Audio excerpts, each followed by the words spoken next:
Tom Poncak, seorang kepala keluarga, memutuskan untuk pergi meninggalkan gereja Katolik karena ternyata ada kekecewaan di gereja Katolik yang dialami bukan persoalan doktrin, dogma, tradisi, tetapi alasan personal, sehingga akhirnya dia pergi dari gereja Katolik. Tetapi 10 tahun kemudian, dia kembali. Mengapa? Pace bene, masih di mea culpa. Kita akan mencoba mencari jawaban dan kisah dari Tom Poncak bersama keluarga yang dulunya Katolik, pergi, lalu kembali. Tetapi sebelumnya saya mau ingatkan ada renungan-renungan ringkas di channel Minorsum. Jangan lupa kunjungi channel itu, linknya di deskripsi dan komen below.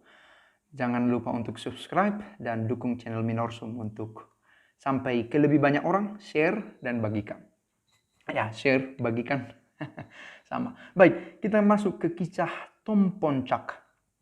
Dia adalah seorang berpendidikan tinggi di bidang teologi dan dia terlibat dalam pelayanan gereja. Sebelum dia pergi dari gereja Katolik, setelah dia pergi ke komunitasnya sendiri, dan setelah dia kembali ke gereja Katolik, dia tetap aktif di gereja. Mengapa dia pergi meninggalkan gereja?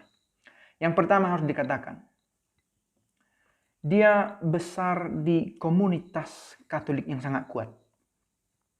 Dia lahir di tengah keluarga Katolik yang mengakar. Kakeknya terlibat dalam membangun stasi di mana dia bekerja, di mana dia bertumbuh dalam iman Katolik. Dan kemudian bapaknya adalah anggota dari Dewan Paroki di mana dia berada. Dan selama 10 tahun mulai dari masa mudanya, Tom Poncak merupakan anggota Putra Altar. Dia adalah misdinar yang membantu pastor menjadi pelayan dalam perayaan Ekaristi atau pelayan sakramental liturgis lainnya. Setiap minggu keluarganya hadir di gereja untuk ikut perayaan Ekaristi, duduk di depan, aktif, melakukan tugas-tugas pelayanan di dalam gereja. Yang pasti, apa yang seorang Katolik yang baik, yang bisa lakukan untuk melayani di gereja, mereka lakukan. Kakeknya, bapaknya, dia sendiri. Tetapi kemudian dia meninggalkan gereja. Mengapa? Dengan tegas dia mengatakan, ini alasan personal.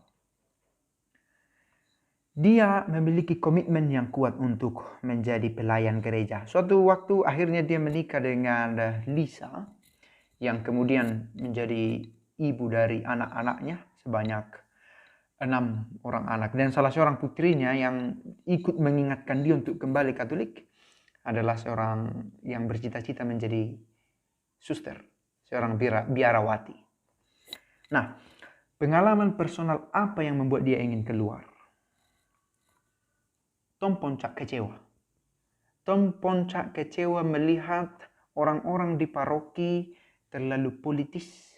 Politis dalam arti memiliki kepentingan tersendiri sampai tidak memperhatikan keinginan dan keperluan Tom Poncak. Dan pelayanan gereja itu tidak sungguh-sungguh seperti yang dia bayangkan. Para pastor di paroki dia bekerja tidak memberi ruang kepadanya untuk bekerja menjadi pelayan paroki, juga untuk memberi pendampingan kepada Tom Poncak, terlebih ketika istrinya Lisa sedang berbadan elok, sedang mengandung. Tom Poncak berharap bahwa ia dan istrinya yang kebetulan juga sedang kesulitan dalam pekerjaan dan keuangan mendapatkan kunjungan pastoral dari pastor. Tetapi nyatanya dari pihak paroki tidak ada kunjungan. Pastor tidak mengunjungi, umat yang masuk dalam petugas-petugas gereja juga tidak mengunjungi, dewan pastoral parokinya gereja tidak memberi perhatian, dan dia merasa terasing di komunitasnya sendiri.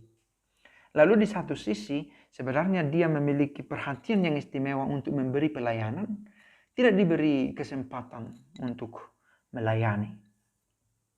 Sebenarnya dia memiliki background kekatolikan yang sangat kuat, bukan hanya di rumah, tetapi juga di university, di tempat dia belajar, bahwa di sana dia menemukan devosi-devosi secara khusus pada Santo Fransiskus Assisi yang patungnya ada di universitas itu, dan orang-orang membuat devosi di sana dengan sangat baik.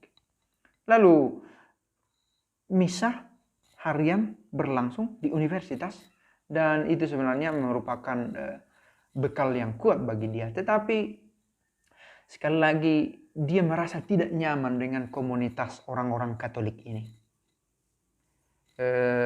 persaudaraannya. Lalu dia berpikir, saya harus melayani, tetapi saya tidak punya ruang di gereja Katolik.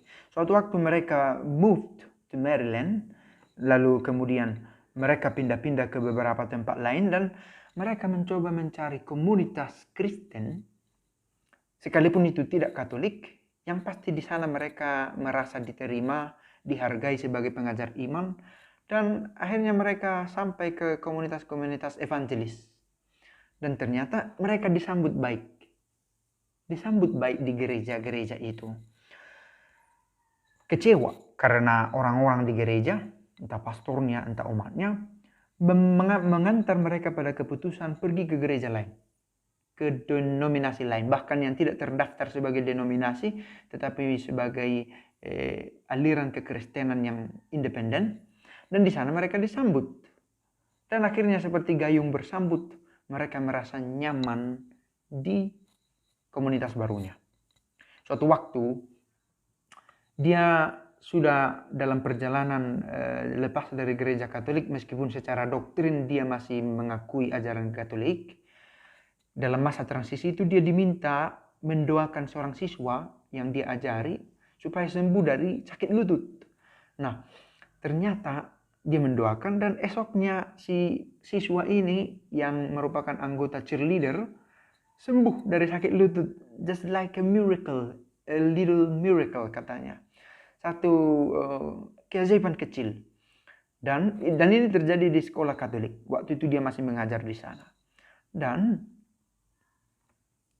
gemparlah seisi sekolah setelah mengetahui bahwa Tom Poncak bisa menyembuhkan orang. Gemparlah berita ini, berita tersebar kemana-mana bahwa Tom Poncak bisa membuat membuat mukjizat. Tapi dia berkata, well, it is not me, bukan saya yang membuat itu. Tetapi akhirnya pihak sekolah berkata, jangan membuat doa semacam itu lagi. Karena membuat kebingungan di tengah siswa. Dia dipersulit untuk pelayanannya, maka akhirnya dia pergi.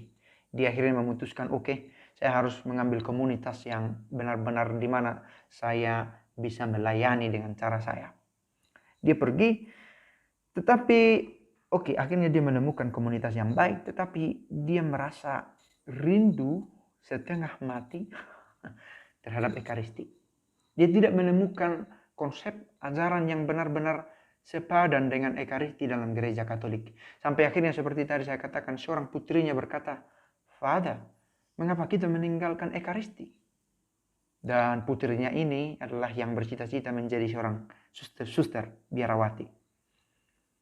Dan dia kemudian berpikir-pikir lagi tentang keputusannya keluar dari gereja Katolik. Mencoba mengajak berbicara istrinya Lisa dan anak-anaknya. Dan dia merasa bahwa kesatuannya dengan Ekaristi tidak bisa dilepaskan. Akhirnya Ekaristi dan misteri yang ada di dalamnya mengajak dia kembali ke dalam gereja Katolik. Setelah 10 tahun mengembara, mencari-cari ruang untuk mengaktualkan dirinya sebagai seorang pelayan. Lalu dia berpikir, well, bukan orang-orang ini yang membuat saya harus pergi dari gereja Katolik. Ekaristi yang memaksa saya untuk tetap di gereja. Maka dia memutuskan untuk kembali ke gereja di satu paroki yang lain, dan dia terlibat dalam pelayanan di sana sejauh dibutuhkan. Dia menyesuaikan dirinya dan dia tidak mengambil alasan-alasan personal untuk pergi meninggalkan gereja. Saya pikir ini kadang terjadi di tengah kita, meninggalkan gereja karena alasan personal. Tetapi Ekaristi mengajaknya kembali. Semoga sakramen di gereja kita membuat kita tetap rindu untuk kembali. Pace bene.